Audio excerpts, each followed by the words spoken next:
L'atelier de lancement du projet Mini-Grid s'est tenu à l'hôtel Sheraton aujourd'hui en présence de hauts responsables gouvernementaux et des représentants du programme des Nations Unies pour le développement.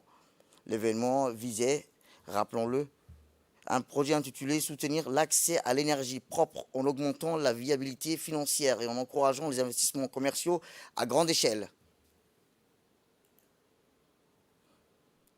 Le ministre de l'Environnement et du Développement durable, M. Mohamed Abdelkader Moussa Helem, et le ministre de l'Énergie et des Ressources naturelles, M. Younis Ali Guidi, étaient présents, ainsi que des représentants résidents du PNUD, Mme Emma Ngoua.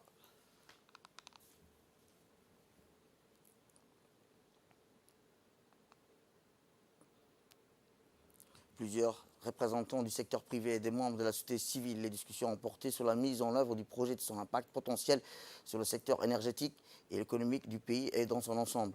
L'atelier de lancement du projet Mini-Grid a été un événement réussi qui a marqué le début d'un nouveau chapitre dans le secteur énergétique du pays. Le projet est une étape cruciale pour répondre aux besoins énergétiques et la population et promouvoir le développement durable. Le gouvernement et ses partenaires s'engagent à travailler ensemble pour assurer le succès et de sa mise en œuvre. Donc, à la suite de la signature de la convention que nous avons eue en fin d'année dernière, nous sommes donc à l'étape de programmation opérationnelle avec l'ensemble des parties prenantes à travers cet atelier.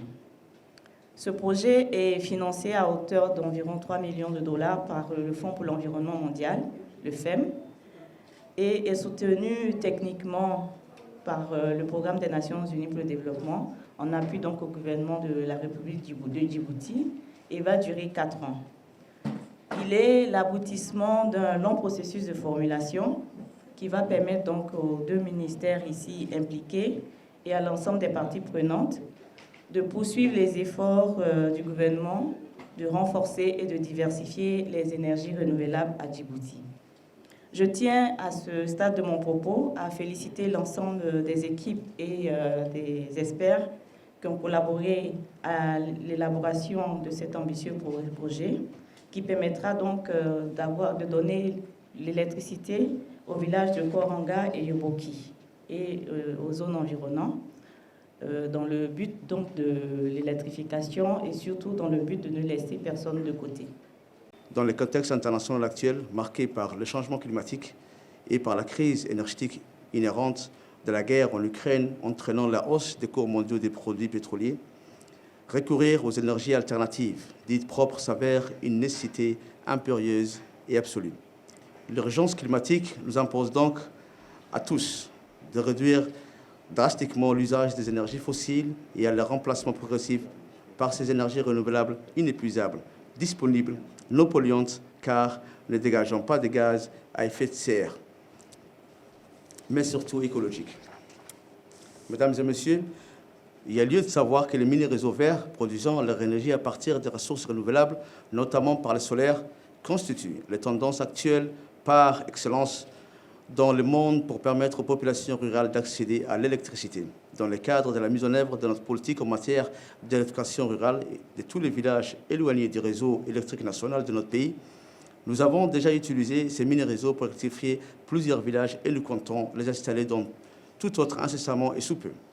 Leurs avantages étant multiples, ils peuvent alimenter un large éventail de clients en leur offrant un approvisionnement ininterrompu en électricité de haute qualité de 24 heures sur 24 et 7 jours sur 7 avec un coût moindre. Leur utilisation permet donc par conséquent une amélioration des cadres et des conditions de vie des populations rurales et le développement socio-économique des zones rurales.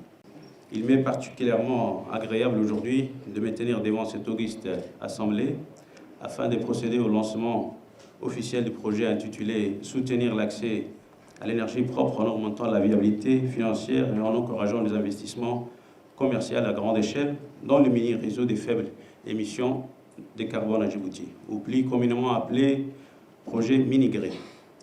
Vous n'êtes pas sans savoir que les changements climatiques, en plus d'être un phénomène climatique complexe, impactent durement la qualité de nos vies de nos concitoyens. Les combattre est une nécessité pour la survie de l'homme plus qu'un choix. Nous pouvons alors nous demander adaptation ou atténuation. Pour notre pays, les 2 options s'imposent. Le renforcement de la résilience des populations est indispensable face aux sécheresses récurrentes. Les aléas socio-économiques, le changement climatique nous contraignent à développer des mesures d'adaptation durables et efficaces. D'un autre côté, il est important d'agir sur les causes mêmes de ces dérèglements climatiques en réduisant les émissions de gaz à effet de serre.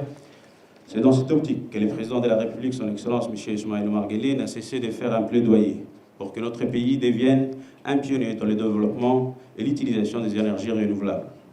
En effet, notre pays possède un fort potentiel en énergie renouvelable et le développement de la géothermie, de l'éolienne, du solaire sont autant de projets ambitieux que notre gouvernement a entrepris. Mesdames et messieurs, ces projets s'inscrivent dans la vision 2035 et dans le respect des engagements du Djibouti en termes de réduction des émissions des gaz à effet de serre. En effet, la contribution déterminée nationale, élaborée dans le cadre de l'accord de Paris, engage notre pays à réduire de 40% des émissions dans un scénario inconditionnel. Les projets mini-grid me tiennent particulièrement à cœur parce qu'en plus de contribuer à l'atténuation des effets des changements climatiques, il répondra efficacement à la volonté d'électrification rurale de notre pays. 2 villages, Yoboki et Korangar, pourront avoir accès à l'énergie solaire à l'issue de ces projets. Et cette initiative permettra sûrement aux habitants de ces villages de voir leurs conditions de vie améliorées au quotidien.